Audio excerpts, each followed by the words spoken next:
एक और बड़ी खबर का रुख कर लेते हैं श्रीगंगानगर के पदमपुर से। ये खबर आ रही है जहां पर बीजेपी के प्रभारी मतदाता सम्मेलन में नारेबाजी हुई है। उपनेता प्रतिपक्ष सतीश पुनिया के सामने ये नारेबाजी हुई। श्रीकरणपुर में संगठन से जुड़े हुए कार्यकर्ता को टिकट देने की मांग यहां पर की जा रही है।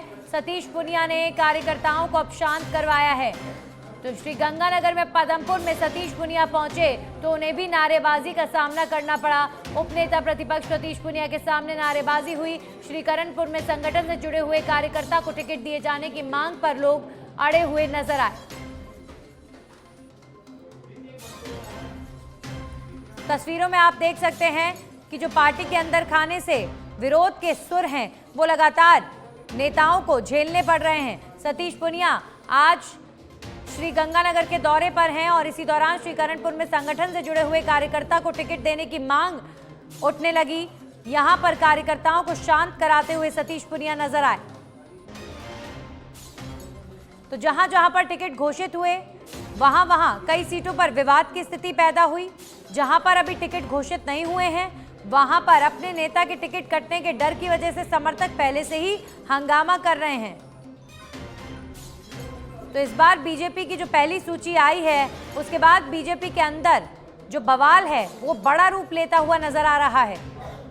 श्रीगंगानगर के पदमपुर में जमकर नारेबाजी हुई है।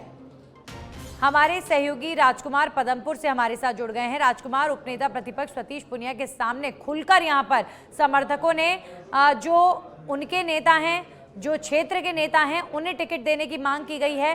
क्या कुछ हुआ सतीश पुनिया जब पहुंचे?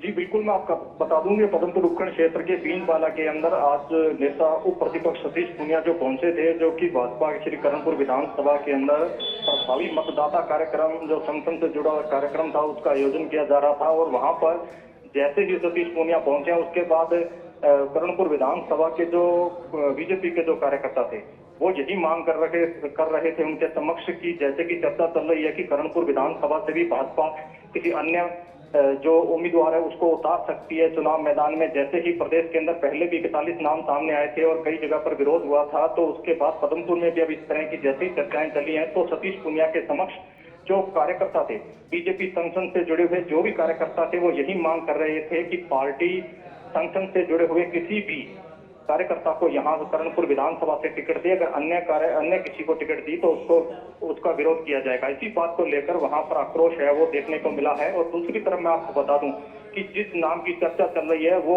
नाम निर्दलीय चुनाव, जो पहले निर्दलीय चुनाव लड़ चुका है विधानसभा से, और उनके नाम की चर्चा चल रही है कि बीजेपी उनको अपना उम्मीदवार बना सकती है। और उसी बात को लेकर ही दूसरे जो निर्दलीय चुनाव लड़ने वाले के भी जो कुछ समर्थक वहां पहुंचे हैं, उन्होंने भी आपस में दोनों ही पक्षों में भी कुछ गहमा गहमी का माहौल देखने को मिला है। और जिसको लेकर अगर बात सतीश पुनिया जी की करें तो वो मीडिया से भी उन्होंने बात नहीं की और वो यहाँ से फिलहाल निकल गए हैं। जी राजकुमार, तो ये बेहद चिंता का विषय है बीजेपी के लिए कि जो अंदर की गुटबाजी है वो अब नेताओं के सामने निकल कर आ रही है और मीडिया में भी लगातार खबरें चल रही हैं। आज पदमपुर में यह हंगामा हुआ, अजमेर में भी यही हंगामा देखने को मिला। तो बीजेपी में ये जो घमासान है ये चारों तरफ पूरे प्रदेश में देखने को मिल रहा है। राजकुमार जी बिल्कुल, ये अभी शुरुआत है, मगर अभी तक तो श्रीकरणपुर विधानसभा से अभी नाम की घोषणा भी नहीं की, मगर उससे पहले ही इस तरह के हालात हैं तो निश्चित है कि करणपुर विधानसभा में भी गुटबाजी है वो और आगे बढ़ सकती है जी भाजपा में। चलिए, शुक्रिया आपका राजकुमार तमाम जानकारियों के लिए। तो श्रीगंगानगर के पदमपुर में बीजेपी के अंदर की गुटबाजी सतीश पुनिया के सामने निकली। बीजेपी प्रभारी मतदाता सम्मेलन में नारेबाजी हुई है और स्थानीय नेता को टिकट दिया जाए इस तरीके की बात का समर्थन करते हुए नारेबाजी यहां पर कुछ गुट के लोग करते हुए नजर आए।